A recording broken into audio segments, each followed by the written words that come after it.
kasih pemirsa, Anda kembali menyaksikan Kominfo Newsroom. Presiden Joko Widodo menyampaikan 4 saran Indonesia terkait agresi Israel ke jalur Gaza Palestina. Hal itu disampaikan dalam rapat darurat Organisasi Kerjasama Islam di Riyadh, Arab Saudi.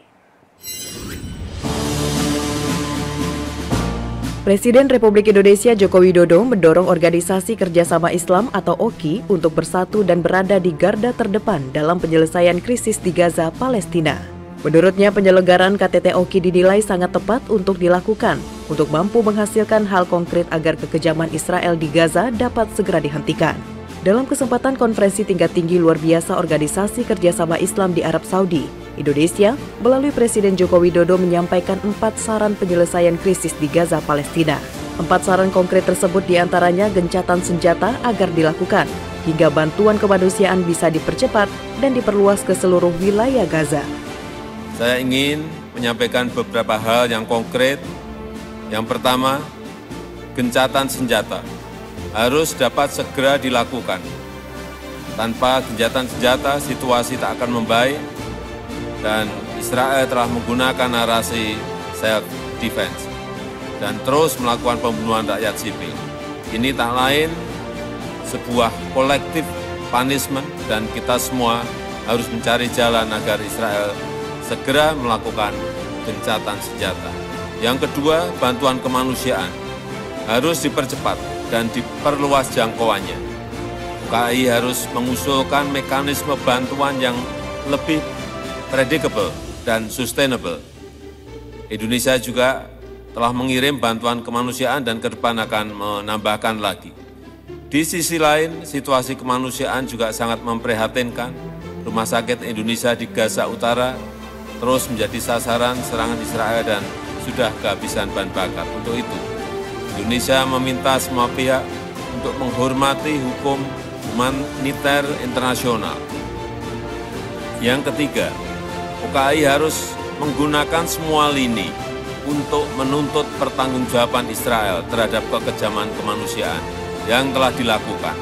Misalnya, mendesak diberikannya akses pada Independent International Commission of Inquiry of the Occupied Palestinian Territory yang dibentuk Dewan HAM PBB untuk melaksanakan mandatnya. Dan terus mendukung proses advisory opinion di Mahkamah Internasional. Yang keempat, UKI harus mendesak agar perundingan damai dimulai kembali segera demi terwujudnya two-state solution dan menolak pemikiran one-state solution karena pasti Palestina yang dikorbankan. Dari Riyadh, Arab Saudi, hari ini Presiden Joko Widodo melanjutkan pertemuan bilateral dengan Presiden Amerika Serikat Joe Biden. Pertemuan tersebut membahas sejumlah kerjasama dan penyelesaian konflik di Gaza. Presiden Joko Widodo tiba di Pangkalan Udara Joint Base Andrews di Maryland, Washington DC, Minggu sore 12 November 2023 waktu setempat.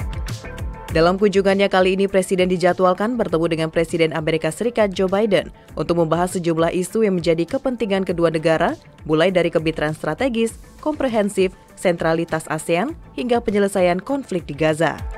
Presiden Joko Widodo juga akan menyampaikan langsung hasil dari pertemuan konferensi tingkat tinggi luar biasa Organisasi Kerjasama Islam terkait resolusi yang berisi pesan dari 57 negara atau sepertiga suara di dunia yang mendukung perdamaian di Palestina.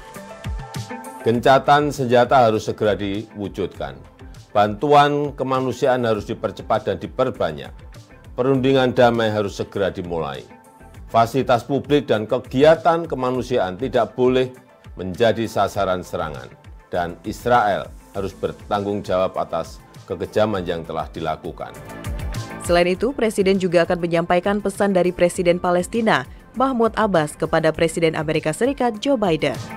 Selain itu, saya juga akan menyampaikan pesan dari Presiden Palestina, Mahmud Abbas, yang meminta saya secara khusus untuk menyampaikannya kepada Presiden Biden. Pemirsa, setelah sempat mengalami kesulitan untuk mengevakuasi satu keluarga WNI dari Gaza Selatan, pemerintah Indonesia pada Minggu waktu sempat berhasil mengevakuasi mereka melalui pintu Rafah yang berbatasan dengan Mesir. Upaya evakuasi yang membutuhkan waktu yang cukup lama tersebut dikarenakan isu administrasi.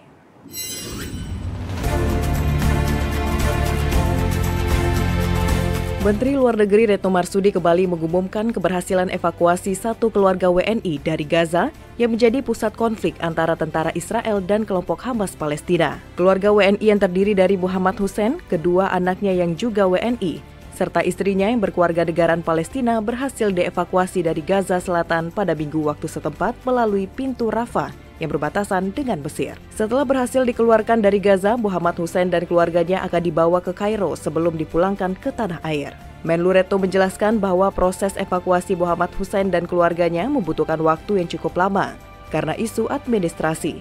Sekitar pukul 18.00 waktu Indonesia bagian Barat, saya memperoleh laporan bahwa mereka berhasil dievakuasi. Saat ini beliau-beliau ini sudah berada di wilayah Mesir dan sudah berada bersama dengan tim evakuasi KBRI Mesir.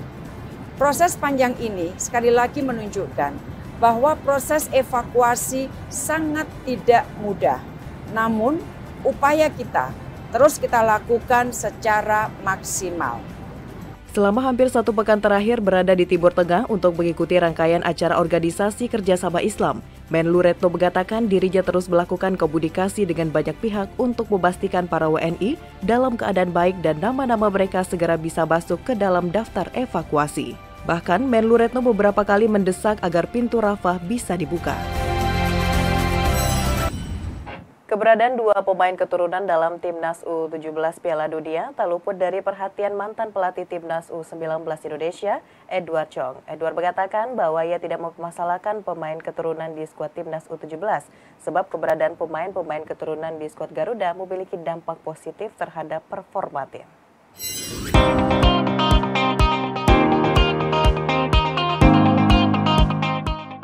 Keberadaan dua pemain keturunan di skuad Timnas U17 Indonesia yang tampil pada Piala Dunia U17 2023 tidak dipermasalahkan oleh mantan pelatih tim Garuda Muda Edward Chong.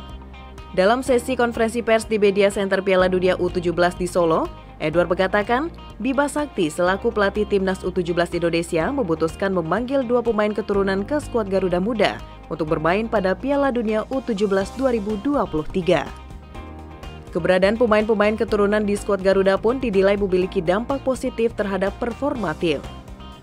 Dua pemain keturunan yang saat ini berada dalam skuad Garuda Muda tersebut adalah Walber Jardim yang sebelumnya bermain di Sao Paulo, Brazil, dan Amar Berkic yang bermain di Jerman.